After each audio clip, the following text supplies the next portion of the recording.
Any sisters have any questions?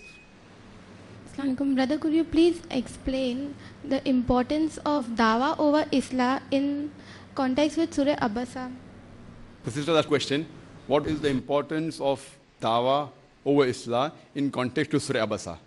If you know the background of Surah Abasa, chapter number 80, Muhammad Sallallahu Alaihi Wasallam was speaking to the chiefs of Makkah, mainly mushriks, and while he was speaking to them, a Muslim who was blind, he comes and interrupts.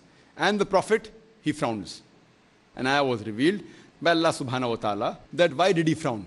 The reason here that if you analyze for a layman, when he's speaking to any VIP, whether it be a minister or a prime minister or an important person, and if some commoner comes and interrupts, it is but natural, the reaction would be that he would frown. So for a layman, for a common man to do this, it is natural. But for the Prophet, because Allah says in Surah Qalam, chapter number 68, verse number 4, thou art standeth on the highest standard of character.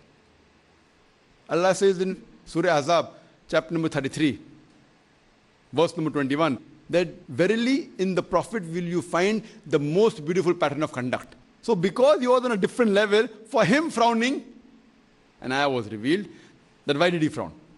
Not that he did a sin, not that it was a mistake for a normal human being, but because his caliber is so high, for a person of his caliber, frowning did not suit him.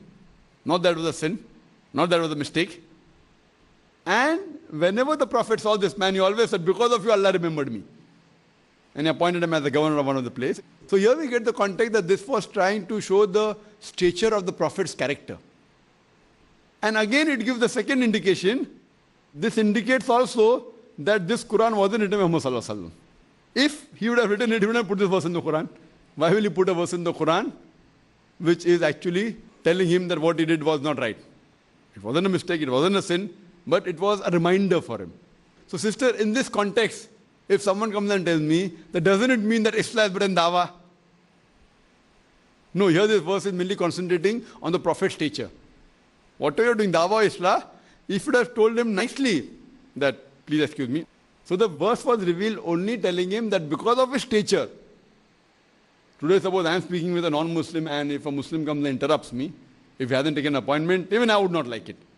That doesn't mean no, because the Prophet said even you should stop doing dawah and speak to the Muslim. And the verse continues, you may never know who may get hidayah. That's there, hidayah is in the hands of Allah subhanahu wa ta'ala, but we have a choice. So here we realize that for the Prophet, because his stature was so high, but again, that does not mean that you rebuke any Muslim. But suppose I've taken an appointment and speaking to a non-Muslim. And I remember a similar thing happened in Oman, that I extended one day to speak to the Hindu community only. And unfortunately, someone told one of the clubs, one of the other Muslim groups, that Dr. Zakir Naik was coming at the same time. I said, impossible. I haven't come to, no, but that person, he told on his own free will. You go and ask him. I didn't tell him I'm going to come. Finally, I gave them a time in the morning. I said, this is more important for me. This non-Muslim gathering is more important for me. Even if the king or the sultan calls me, I will not go.